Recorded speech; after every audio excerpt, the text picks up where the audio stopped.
say. Yeah, okay. So yeah, maybe I was a little silly at first.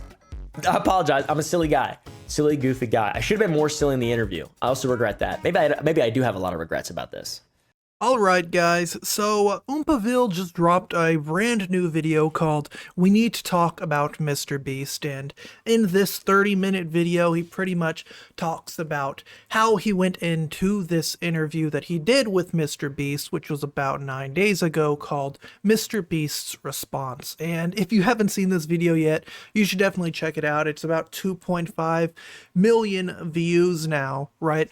Because it's MrBeast's basically first public response that wasn't through like a Twitter message, or it wasn't through like some PR speak or some corporate slop. You know, it was MrBeast finally sitting down with another content creator to talk about some of the things going on, whether it be, you know, Delaware, the convicted SO, whether it be, you know, the Shadman art that was on his wall, whether it's, you know, the Dogpack videos, and if MrBeast was going to sue Dogpack, right? So it was a pretty good video, but it is 2 hours and 30 minutes, which probably put a lot of people off.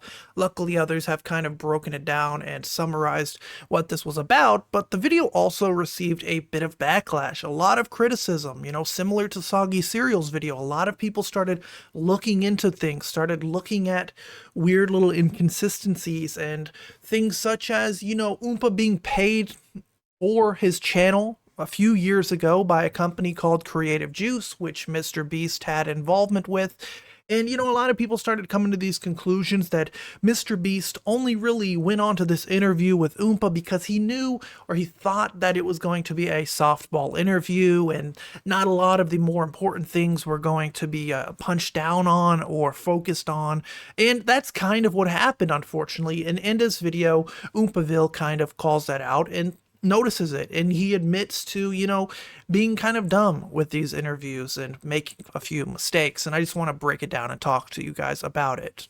Now, about 3 minutes and 33 seconds into this video, Oompa pretty much describes what his intention of this interview was. You know, he didn't go into this interview wanting to finally push down on the villain of YouTube, as some would say, or some would think. He just kind of wanted to talk to this guy, ask questions, and again, this was all very sudden. You know, he was given very little prior, I guess, warning of when this was going to be, how this was going to go down, and he just blatantly admits, you know, he didn't have a lot of time to think of questions and things that he was going to push back on, and it was very sudden. I mean, how would you feel if, you know, the biggest YouTuber of all time came to you very last minute, the day of, and was like, hey, let's do a little interview real quick where I can give my side of the story? I'm sure you would also be a bit overwhelmed, as would I, and I can completely understand his point. I'm not good at interviewing people, all right? That's really it. That's as shallow as it is.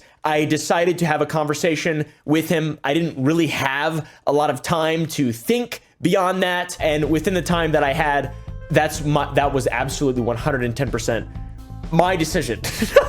Which, you know, my idea, my philosophy behind it was, I'm gonna let him say what he wants, and this is going to be his form of a response. If he is a hypocrite and people can prove him to be a hypocrite, then so be it. I just don't have the dog in me, the journalistic integrity dog, the genius guy who can remember things that actually matter dog. And now, that's a big issue that people had with the video. Not exactly the fact that it was Oompaville, or not exactly the contents of the interview, but just the fact that Oompaville's content style is not exactly something that people would expect when it comes to a critical interview of someone like MrBeast, who, at this point of time, is still a very controversial figure. Again, there are other people involved in this whole drama that also have, you know, been exposed or called out, rightfully so, for making mistakes, muddying the water, poisoning the well. But MrBeast is someone who, you know, is in a bit of controversy. People like CoffeeZilla are looking into their crypto things. Other people have been breaking down things. You know, people like Dogpack have, you know, made some wacky claims and whatnot and been called out for them, and so on and so on. But a lot of people didn't expect someone like Oompaville to really have Beast on and ask him critical questions, push back on some of the things he replies with. And that's exactly what happened. People kind of knew that was going to happen. Oompa was going to ask him softball questions, Beast was going to answer them, and some of the things that didn't exactly add up were never really answered.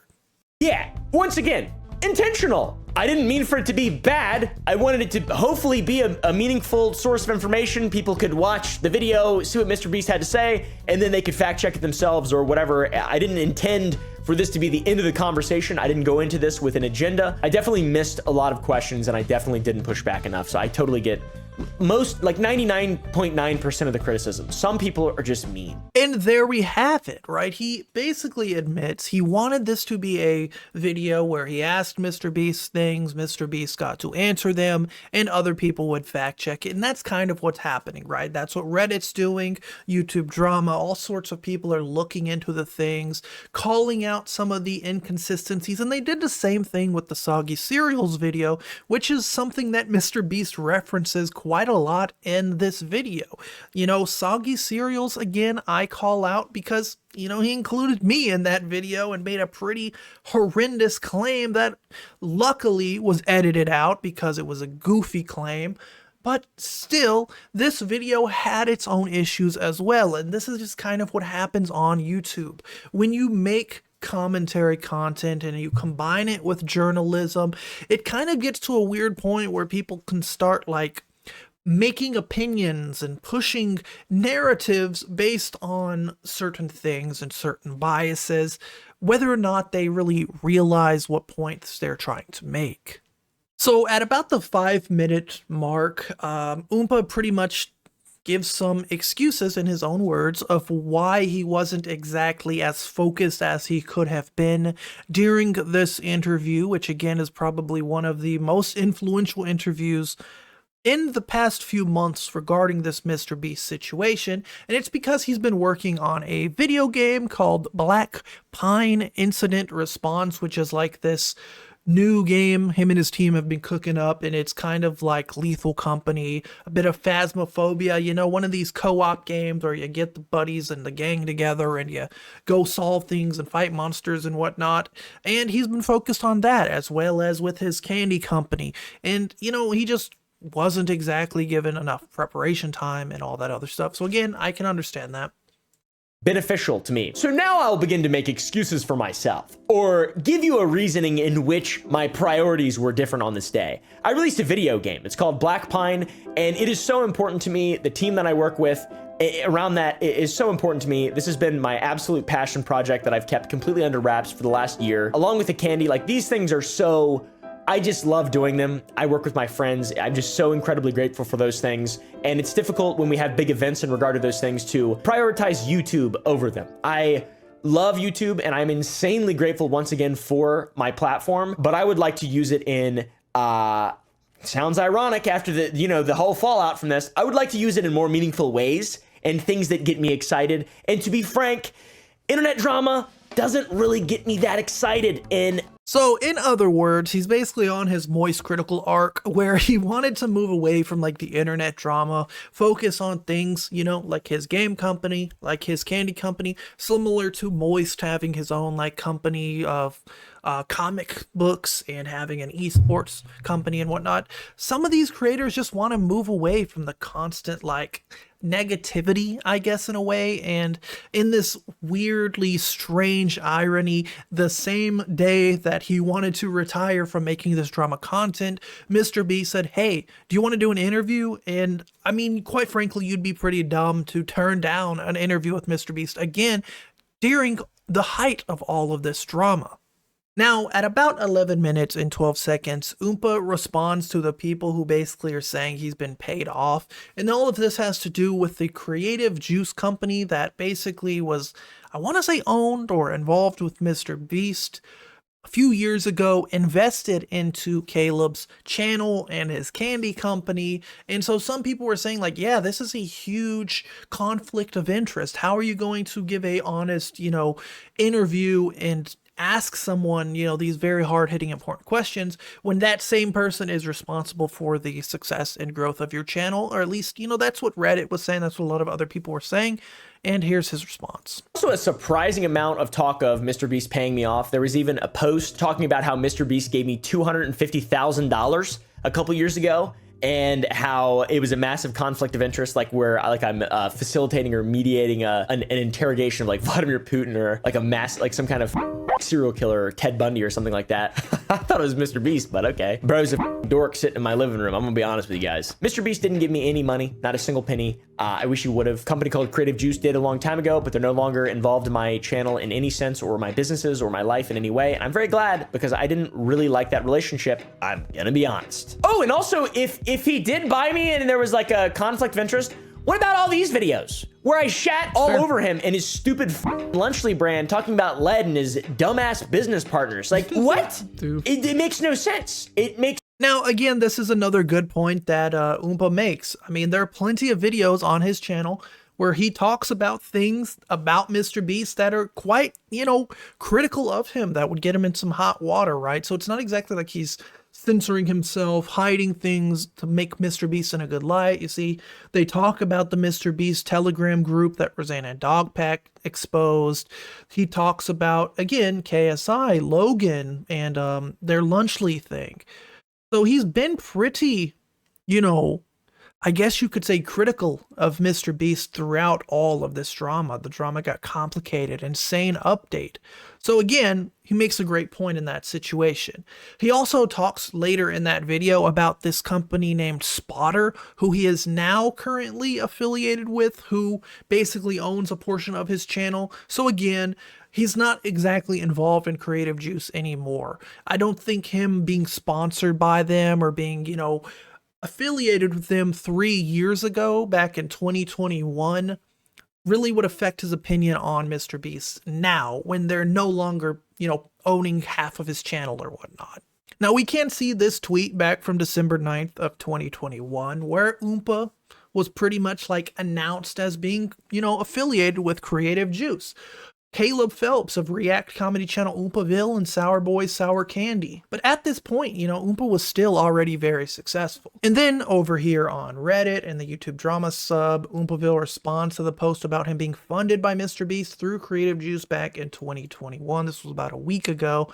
Important question text asks, obviously this is a big conflict of interest that should be disclosed, but I think I want to defend Caleb a bit here. I think for Caleb, he would have interviewed him and handled the interview the exact same way. I do, however, think it had an impact on MrBeast's acceptance of the interview, and I guess that's kind of a fair point. They were business partners in a way. It does help that Oompa is a large content creator who, for the most part, is relatively middle ground and gives, a fair shake to both the left and right sides of drama. Oompa even says, this is true, but misleading. I'd even say here I was taken advantage of. CJ, Creative Juice, bought a percentage of my channel as an investment to help fund my candy company in 2021. I haggled with them for months before signing, and my rate was still usurious, but I was desperate to hit payroll, etc. It was predatory, and I've since steered other creators away from similar deals. I never spoke to Beast until after the Dogpack vids. My contract ended in January 2024 when I bought the rest of it out. It nearly crippled me financially and almost ruined my life. My relationship with Creative Juice had nothing to do with Jimmy Beast. I'm poor at interviewing and wanted to give him the same conversation potential as I did with Dawson, aka Dogpack, who I'd still consider a friend. Important question text, again, says I'd still say it's a conflict of interest. How would what I said be misleading though? I'm pretty sure you would have acted the same in the interview, and in the past business relationship with MrBeast would have given him the knowledge of what you do, how you are, etc, etc. Oompa says, I could maybe see it being a conflict of interest if Creative Juice still existed. Misleading, as in it's a gross oversimplification in the form of an inquiry with a heavy implication that I'm bought by the Beast. I totally get it either way and just wanted to clarify. Whatever you want to know, I'll explain. I hate Creative Juice. So, overall, Oompa basically admits he hates Creative Juice. He hated working with them, and he pretty much only did it because they were willing to kickstart, I guess, his channel at the time and the candy company. Again, Oompa was still very successful back in 2021, obviously, since he was able to create a candy company. But I guess the, little bit of benefit and profit and whatnot that he gained from this collaboration with Creative Juice was enough for him at the time, which he now regrets.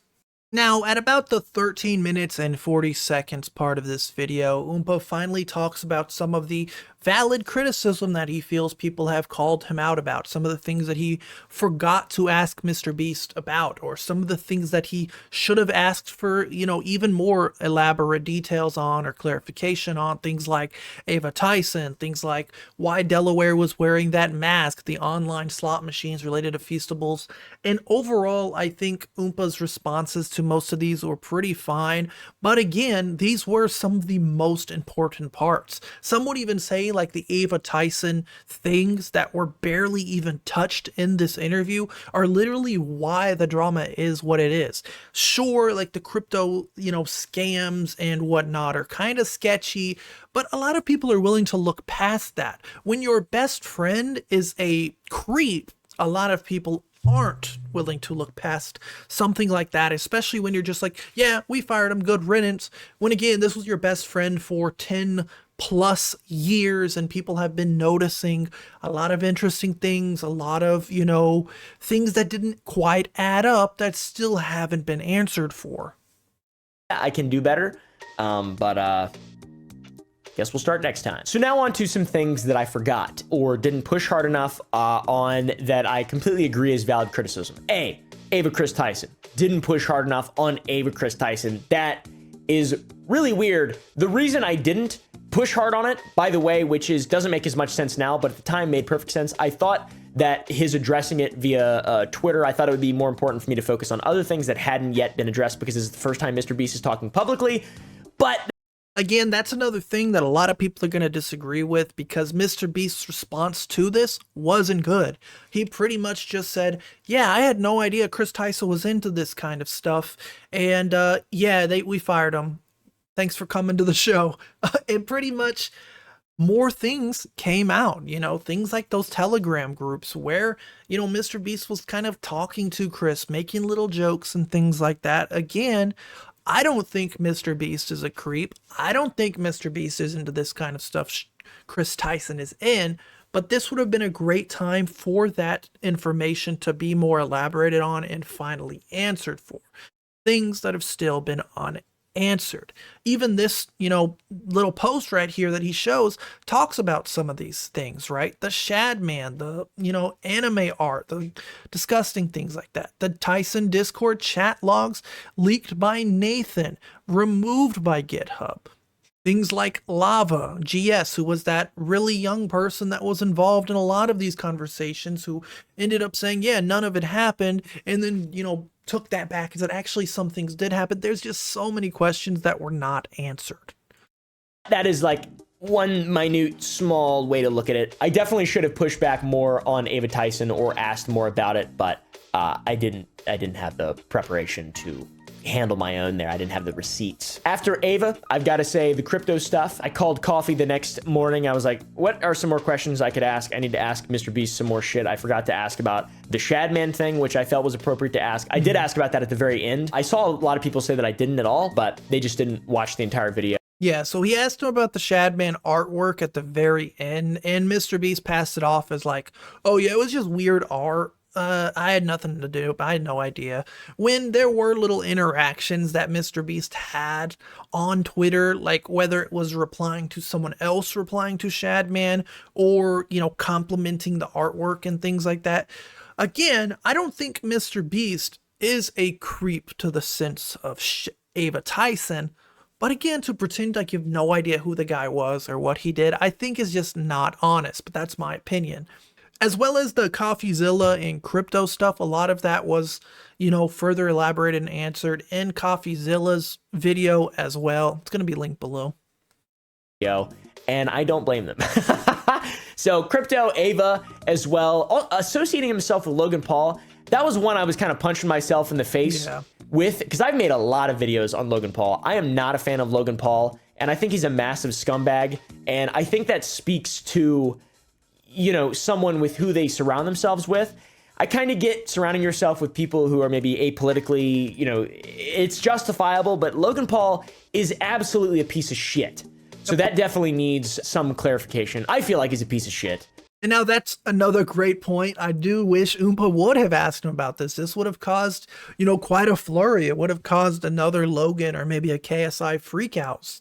Something that we're very familiar with is Logan going on Twitter, yapping, ranting, essentially crying to the internet, crying even about things like Fred Meyer workers who put up signs about like Lunchley being recalled, and he doxed the poor dude, right? Got to a point where that guy had to be put on like, you know, administrative leave where he wasn't paid for a few weeks, and things like that, combined with like the CoffeeZilla lawsuit, combined with the Japanese forest. Logan Paul is probably one of the worst human beings on the internet. I was going to say alive, but I'm pretty sure there's a lot worse people. I'm not going to dive too much into it, but he's kind of a piece of crap. And that's literally the best way you can describe him.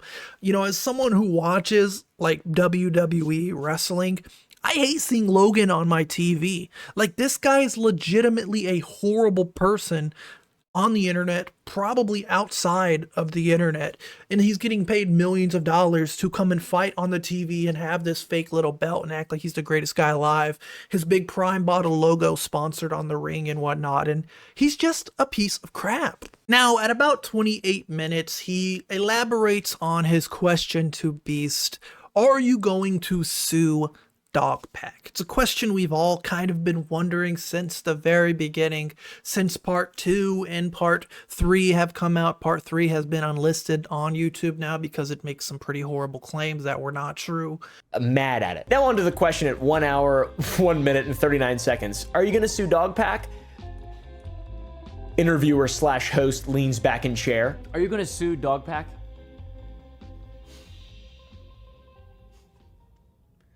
Well, you know, there's tons of examples of him intentionally manipulating things to not be true and posting it online.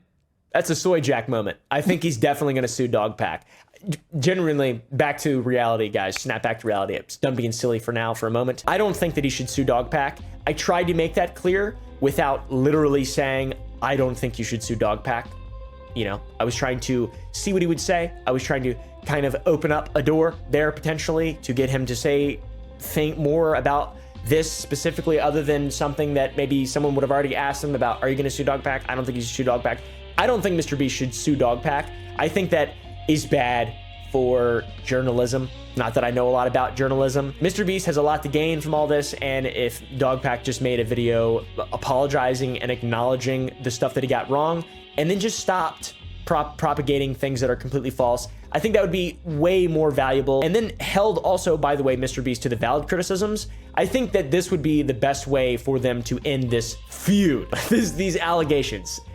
I think that would be the best way for him to do this. So for everybody. And I kind of agree with that. I think if Dogpack were to come out with like a final video, maybe addressing Soggy Cereal's video, maybe addressing this interview with Oompa, admitting that, yes, I was a little dramatic with some of the things. I may have bent the truth a little, whether I meant to or not.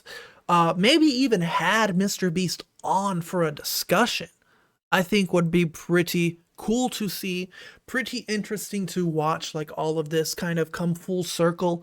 But what MrBeast did in this interview with Oompa was, you know, say, yeah, I have in writing from a lot of sponsors and companies that I work with that specifically Dogpack's videos are why we lost, you know, millions of dollars, which is quite damaging. Quite frankly, just from a legal, you know, point of view, if a company can say, yeah, this video, and then MrBeast is able to say, well, that video has lies, affected his, you know, profit of millions of dollars, again, millions of dollars that are going to feed people's families, you know, put food on people's tables, pay people's bills and whatnot. It's, you know, a little more serious than just YouTube drama, and I can completely admit that. And I agree with Oompa here. I don't think Dogpack should be sued, but I think there should definitely be a public statement of some sort from Dogpack admitting that this all kind of went further than it should have, especially if MrBeast is losing millions of dollars, while also holding him accountable for the things that he did do, which were quite sketchy. Also, address more of the Ava Chris Tyson stuff.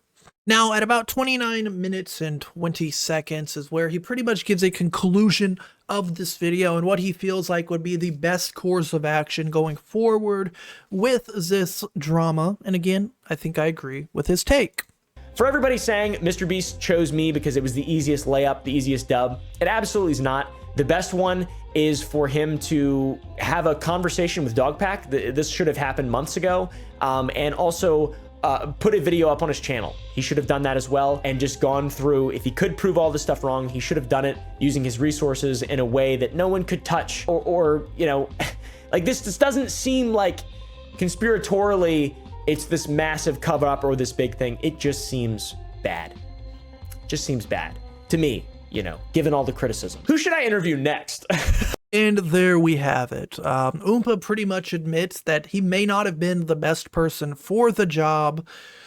He kind of talks about some of the interesting things, some of the fair criticism that, you know, he forgot to ask certain questions about, like Ava Tyson, the crypto stuff, which luckily CoffeeZilla was able to help him out with later on.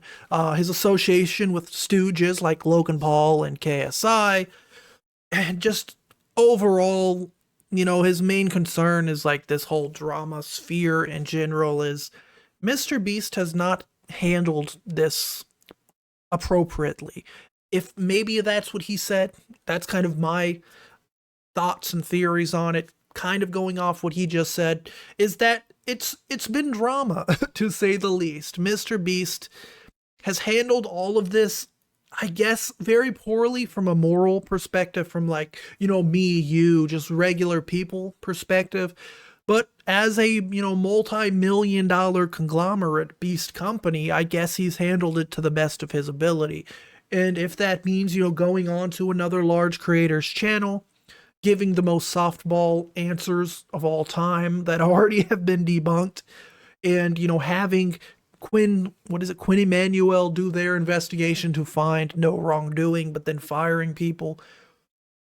I guess, who am I? You know, I'm nobody. I'm a random, you know, crapper with 25K subs who is losing them a lot on a daily. So it is what it is. But if you guys did enjoy this video, considering liking, subscribing, sharing it around, and I guess go check out Oompa's game. It's coming out. I'll probably play it. Maybe on stream or something. I'll look into it and see what it's all about. But I appreciate you guys watching. Have a great day, night, whatever time it is for you.